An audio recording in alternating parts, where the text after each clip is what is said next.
قرآن پاک کے اندر سورہ لقمان میں اللہ تبارک و تعالی نے حضرت سیدنا لقمان رحمۃ اللہ تعالی علیہ کے بارے میں ذکر فرمایا، جو انہوں نے اپنے بیٹے کو نصیحت فرمائی۔ اور یاد کرو جب لقمان نے اپنے بیٹے سے کہا نصیحت کرتے ہوئے،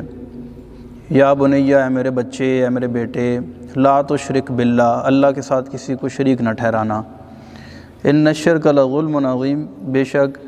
شرک جو ہے یہ ظلم عظیم ہے۔ ان کا اپنے بیٹے کو اس انداز سے نصیحت کرنا اللہ تبارک و تعالیٰ کو بہت پسند ہے، اور اللہ تبارک و تعالیٰ نے قرآن پاک کے اندر اس کو ذکر فرمایا۔ اس سے ہمیں بہت ساری چیزیں سیکھنے کو ملتی ہیں۔ ایک تو یہ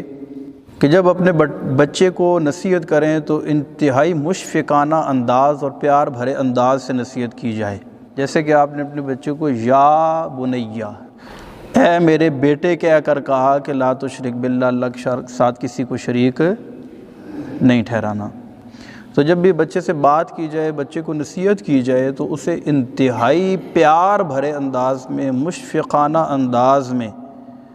اور بہت ہی پلائٹ لب و لہجے کے اندر بچے کو نصیحت کی جائے، اور اس کو سمجھانے کے انداز میں اس کو نصیحت کی جائے۔ بلکہ صوفیاء فرماتے ہیں کہ جب بندہ غصے میں ہو تو اس وقت بچے کو نصیحت نہ کرے، جبکہ یہ ایک مشکل کام ہے۔ عام طور پر ہم نصیحت کرتے ہی غصے میں ہیں۔ جب ہمیں غصہ آتا ہے، بچے کی کوئی بات بری لگتی ہے، تو ہم اس کو ڈانٹتے ہیں اور پھر اس کو نصیحت کرتے ہیں، بلکہ نصیحت کے ساتھ اور بہت ساری چیزیں شامل کر دیتے ہیں،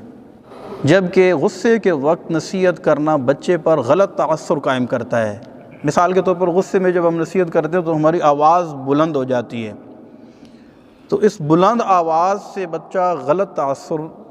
لیتا ہے، اور بچے کو بھی عادت پڑتی ہے کہ جب میں کسی سے بات کروں تو میری آواز بلند ہو جائے، اور اس کا جو اثر ہے یا نصیحت کا جو فائدہ ہے وہ کم دیکھنے کو ملتا ہے۔ اب یہ ایک مشکل کام ہے، کیونکہ عام طور پر جب بچہ ہمارے سامنے کوئی ایسی حرکت کرتا ہے کہ ہم چاہتے ہیں کہ اس کو سمجھائے، تو ہمیں فوراً غصہ آ جاتا ہے اور ہم اسی وقت اس کو سمجھانے لگ جاتے ہیں، جبکہ اگر ہم تھوڑی سی کوشش کریں کہ جب غصہ آئے تو غصے پر قابو پا لیں،